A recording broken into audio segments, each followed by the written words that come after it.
బాబు జగన్రావు గారి 118వ జయంతి కార్యక్రమానికి సభాధ్యక్షత వహిస్తున్న మన జిల్లా కలెక్టర్ గారికి, ఈ యొక్క కార్యక్రమానికి చేసిన మన రాష్ట్ర మంత్రివర్యులు అక్క సురేఖ గారికి,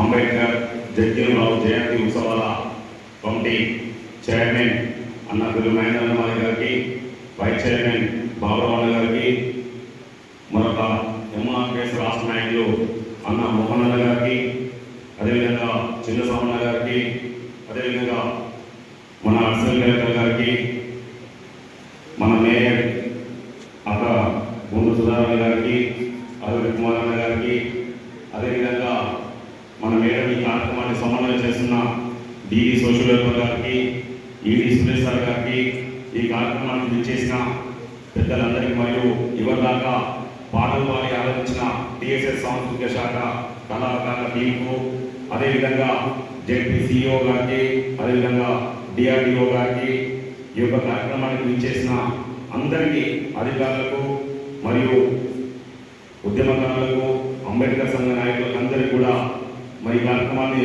చూస్తున్న press, print media, electronic media, అదేవిధంగా ఈ కార్యక్రమాన్ని పర్యవేక్షిస్తున్న పోలీస్ సిబ్బందికి అందరికీ మాదిగ రిజర్వేషన్ పోరాట సమితి తరఫున, మందకృష్ణ మాదిగ తరఫున మీకు అందరికీ ధన్యవాదాలు తెలియజేసుకుంటున్నాం.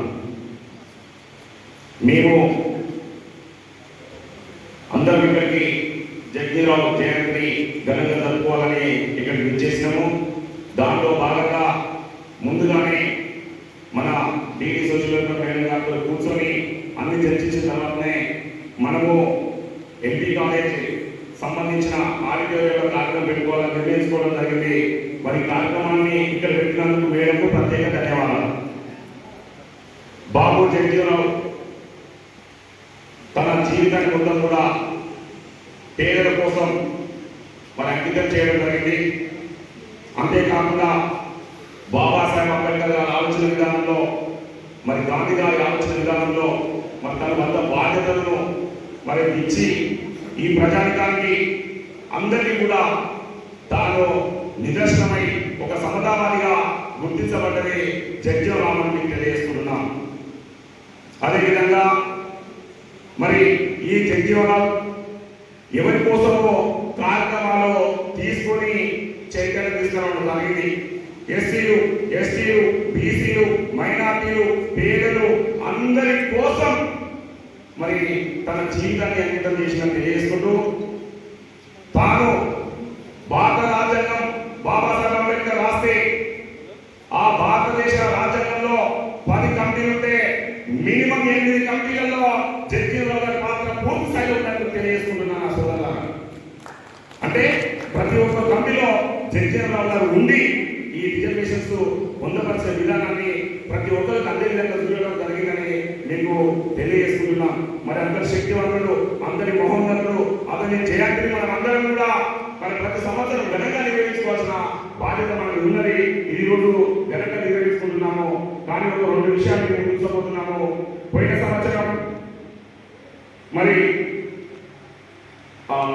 సంవత్సరం ఎలక్షన్ కోడ్ ఉండడం వల్ల కార్యక్రమాలు జరగలేదు. కానీ అయిపోయిన సంవత్సరము కార్యక్రమాలు జరిగినాయి. కార్యక్రమాలు జరిగినప్పుడు మన మాజీ ఎమ్మెల్యే గారికి, నందపల్లి నరేంద్ర గారికి ఒక విషయం గుర్తు చేసినాం. ఎమ్మెల్యేగా ఉన్నప్పుడు, అన్న జగ్జీవన్ గారు విగ్రహం పెట్టాలి, మరి జగ్జీవన్ భవన్ కట్టాలి, అంబేద్కర్ భవన్ కట్టాలి అని చెప్పినాం. అన్న కట్టలేదు, కట్టకపోవచ్చు, దాని గురించి తీసుకోలేకపోతే ఈరోజు సభ్యులుగా లేకుండా పోయినందుకు అందరూ తెలియజేసుకుంటున్నాం. ఎందుకంటే ఏదైనా పని చేస్తామని తెలియజేస్తాం, ఖచ్చితంగా పూర్తి చేయాల్సిన అవసరము వాళ్ళ మీద ఉన్నది. మేము ఆ రోజు చెప్పినాం, మేము ఇట్లా స్టే చేసుకుంటే ఆ స్టేజ్ మీద తెలియజేసినాం. అందరం కలిసి సంఘాలు, ప్రజా సంఘాలు అందరం తెలియజేసినాం.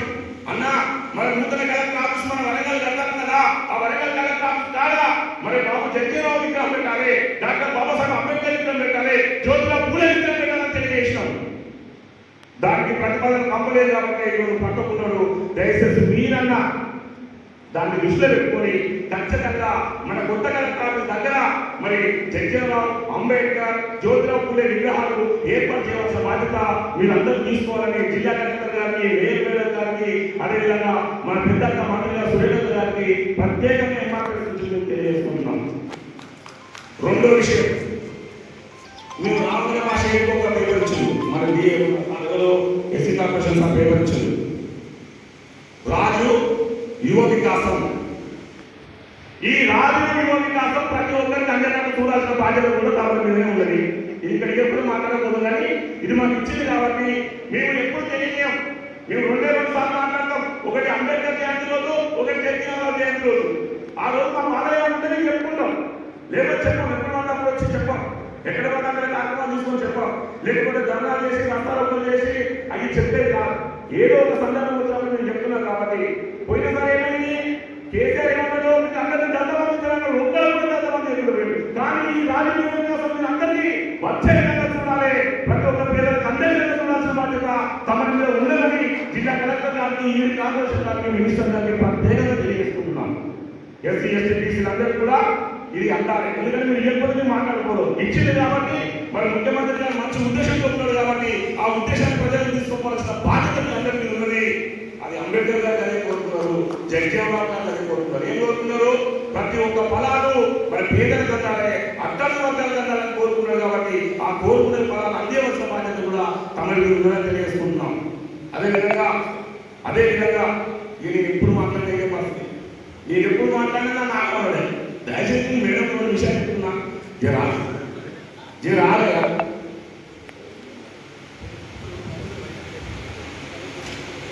ఎవరైతే ముఖ్యమంత్రి గారు 14 పథకాలు మా వాళ్ళు అర్థం చెప్తున్నాం. అయితే ఒక్క విషయం మీరు గుర్తు చేసుకోవాలి బాగా, మన ఉపాధి హామీ పథకం ఉంటుంది. ప్రతి ఒక్కరు ఎవరికి అడగాలన్నా వాళ్ళకి కార్డు ఇస్తారు, వాళ్ళకి పని పెడతారు, వాళ్ళకి పని అందిస్తారు, వాళ్ళకి పైసలు అందిస్తారు. వాళ్ళకు 15 రోజుల నుంచి 20 రోజుల వాళ్ళకి పైసలు అంటాయి. ఉపాధి హామీ పథకంలో పైసలు ఏ విధంగా అంటాయో ప్రతి ఒక్క లోన్ కూడా ప్రజలకు అదే విధంగా చూడాల్సిన బాధ్యత ఉందని తెలియజేసుకుంటున్నాను. గ్రామాలలో ఉపాధి పథకంలో పైసలు ఎట్లయితే అంటాయో గదే విధంగా అంటారు.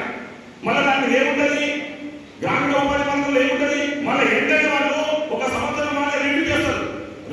ఏం రివ్యూ చేస్తారు, వీళ్ళకి అందిందా అందలేదు అమౌంట్. కానీ మీరు కూడా తమరు కూడా రివ్యూ చేయాలి, వీళ్ళకి లోన్ అందుతుందే అందలేవా, వీళ్ళ పథకాలు అందుతుందే అందలేవా, ప్రజలకు వస్తూనే ఉండలేవా, మళ్ళీ రివ్యూ చేసి ఈ లోన్ అందేవలసిన బాధ్యత మీరు ఉందని తెలియజేసుకుంటున్నాము. చివరిగా వరంగల్ జిల్లాలో వేరుపడ్డ కానుండి ఇప్పటి వరకు కూడా ఒక మీటింగ్ పెట్టుకోవాలనుకుంటే ఆ ప్లేస్ ఎక్కడ ఏడ పెట్టుకోవాలనుకున్నా కూడా ఊరికే చర్చించుకోవాల్సి వస్తుంది. కాబట్టి తమ మినిస్టర్గా ఉంటారు కాబట్టి ఖచ్చితంగా మాకు ఒకటి అంబేద్కర్ భవన్ నిర్మించవలసిన అవసరం ఉన్నది. దయచేసి మీరు వెంటనే దాన్ని తీసుకోవాలని ముఖ్యమంత్రి గారికి తెలియజేసి అది ఖచ్చితంగా మీరు చేయాల్సిన అవసరం మాకు ఉన్నదక్క. ఎందుకంటే తమరు వచ్చింది కాబట్టి మీరు చెప్పాల్సిన అవసరం ఉన్నది. ఎందుకంటే ఇక్కడ పర్మిషన్ వచ్చిన మేడం ఇక్కడ ఉన్నారు, పర్మిషన్ అయితే పైసలు వచ్చిన మేడం ఇక్కడ ఉన్నారు, దానికి మొత్తానికి టోటల్ ఇవ్వాల్సిన మా మేయర్ ఇక్కడ ఉన్నారు, సుధారాక ఇక్కడ ఉన్నారు. ఎందుకంటే ఎక్కడైనా చేసుకోవచ్చు, అక్కడ వస్తుంటే ఎక్కడ దేశానికి కృషి చేస్తూ కలెక్టర్ మేడం, ఈరోజు జాయింట్ కలెక్టర్ మేడం, అదేవిధంగా మన మినిస్టర్ గారు, మేయర్ గారు నలుగురు ఉన్నారు. కాబట్టి ఆ నిర్ణయం మీద ప్రకటించుకోవాల్సిన అవసరం ఉంది. ఇది వచ్చే సంవత్సరం లోపు అంబేద్కర్ భవన్ కట్టాలి, అక్కడ అంబేద్కర్ గారు జగ్జీవన్ విగ్రహాలు, జ్యోతిరావు విగ్రహాలు పెట్టాలి. ఎందుకంటే ఈరోజు అక్కడ మన అంబేద్కర్ దగ్గర ఆ సర్కిల్లో మనం పెట్టుకునే చాలా ఇబ్బంది అవుతుంది. దాన్ని కలర్ వేయడం లేదు, దాన్ని కార్యక్రమం చేయడం లేదు, అక్కడికి పైకి ఎక్కాలంటే ఇరిగిపడే అవకాశం ఉన్నది. కాబట్టి అంబేద్కర్ చేసినప్పుడు దాన్ని మొత్తం పూర్తి స్థాయిలో దాన్ని మంచి బిల్డింగ్ పెట్టించి కార్యక్రమాన్ని విజయవంతం చేయడంలో కీలక భూమితో పోషించాలి. అది వీడి సోషల్ పూర్తి బాధ్యత తీసుకున్నగా చేయాలని తెలియజేసుకుంటున్నాం. అంటే కొన్ని సందర్భాలు కొన్ని విషయాలు మా బాధ సార్లు ఉన్నప్పుడు అందరూ కూడా ఇక్కడ ఉన్న మా నాయకులు కానీ అన్న కానీ రాష్ట్రీయ కానీ వీళ్ళందరూ కూడా మీ దగ్గరకు వచ్చినప్పుడు, మీ అధికారుల దగ్గరకు వచ్చినప్పుడు దయచేసి వాళ్ళకు ఏదైతే పేద